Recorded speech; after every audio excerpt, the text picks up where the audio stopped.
Holly, we know that, first of all, the defense has to show juror misconduct. Then the state, the burden would shift to the state if that's proven, for the state to show it created bias. Now, let's start with the misconduct. Do you think that misconduct by the juror has been proven by the defense in this case? I don't. And Judge, you know this from your experience and from mine as well. Jurors make decisions based on all sorts of subjective reasoning. And I believe that this juror has already claimed that when she filled out the questionnaire, she was actually being quite honest and that she had not, obtained a temporary restraining order truthfully. So it's possible that this is an argument that she was being completely on the jury questionnaire and was never a victim of domestic violence, and her unborn child was never in danger. And this is a wacky juror. We can all agree. It's very strange, the behavior exhibited by this juror, but that's how jurors are sometimes. I do not believe that the defense has proven that there's been misconduct, because as we all know, or as most of us know, in order for misconduct to occur, there has to be some concealed bias beforehand and then an overt action. And keep in mind that this bias has to have existed before there was evidence ever presented about the defendant's guilt during the case. Because it's totally unfair for a court to say there's jury misconduct if people can voice their opinions in the jury rooms about, after hearing the evidence, what they think about the guilt or innocence of a particular defendant. I mean, that's the whole point of what a jury is supposed to do.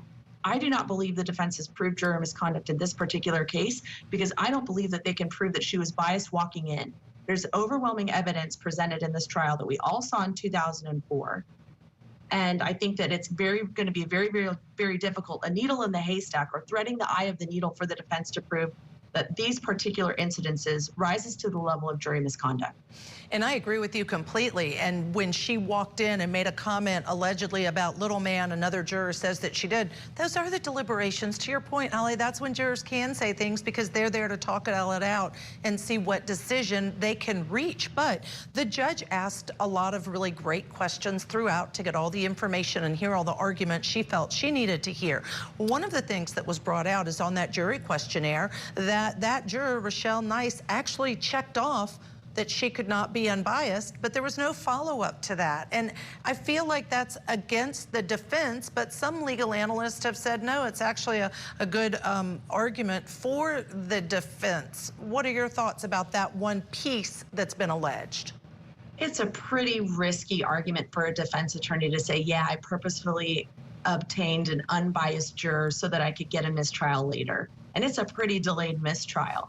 So I think that that is an argument that you can back your way into. I know a lot of defense attorneys, and I do trial consulting. I don't know of a defense attorney that would purposefully put an unbiased, a person who said they could not be unbiased juror onto their jury. I think it was a misstep. And I think that it's clear from the argument proposed by one of the attorneys that she was actually not showing her bias or concealed bias or attempt to infiltrate the jury with her bias secretly, because she was on her way out the door. And unfortunately, they made the wrong bet as defense attorneys. Scott Peterson's defense team allowed this lady who they were about to excuse to come back. And that was, I think, their fatal mistake. So no, I don't think it was a purposeful act to include her onto the jury so that they could eventually, decades later, get a mistrial.